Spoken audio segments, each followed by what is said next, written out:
The three approaches that we take to pricing, the information that we put in here and share with the seller, we do the traditional CMA that comes out of MLS. Sarah and I also then take it a step further, and for sold properties that we think are going to be most like their property, we go in and actually print color photographs of the listing and all the photographs that go along with it so that they can look at those pictures and compare it to their own property.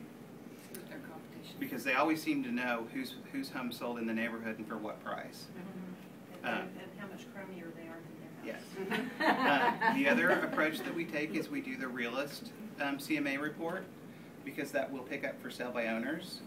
It also plots the homes where they're at in the neighborhood. We always print that in color, because if you print it in black and white, some of the graphs don't show up quite as well, so I would encourage you, if you do use that, print it in color.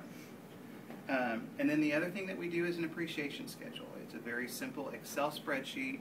Basically, we plug in the price that they bought the home for, when they bought it, and year over year, if the market had appreciated at 1%, 2%, or 3%, what would the value of their home be today if they maintained it? Not necessarily improvements, but if they maintained the property throughout that period.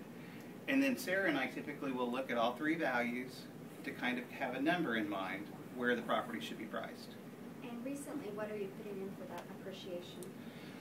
It probably depends on the area. Well, we appreciate it out for the whole time, but we're kind of focusing in on 2008 numbers. Whatever the number might have been in 2008, because I think the market's kind of held its own since then. I don't think we've seen dramatic depreciation, but we haven't seen really any kind of growth either. So we're kind of holding firm to 2008 numbers, and people do seem to understand. Also, looking at the CMAs, I mean, well, you can adjust it if it does. I mean, if it's way off, then obviously that neighborhood didn't appreciate or appreciated more than a listing that we went on last week. I mean, you have to take all three of those things into account. How do you figure appreciation in that particular area? Do you just go back and run CMAs year by year and see? No. Ours is very basic. It's just 1%, 2%, or 3%. And we kind of look at the neighborhood to say, okay, if it's midtown, you can almost assume that it would be at 3%. Some areas, some other parts of town may only be 2 or 1%. That's why we drive through the neighborhood. We have another new listing that we're getting ready to take in East Tulsa. That neighborhood is changing.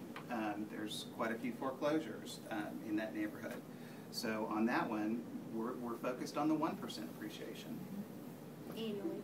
We have that formula for both the absorption rate and appreciation schedule in those mastery manuals. So we did that meeting on it about a year ago. If you're interested in that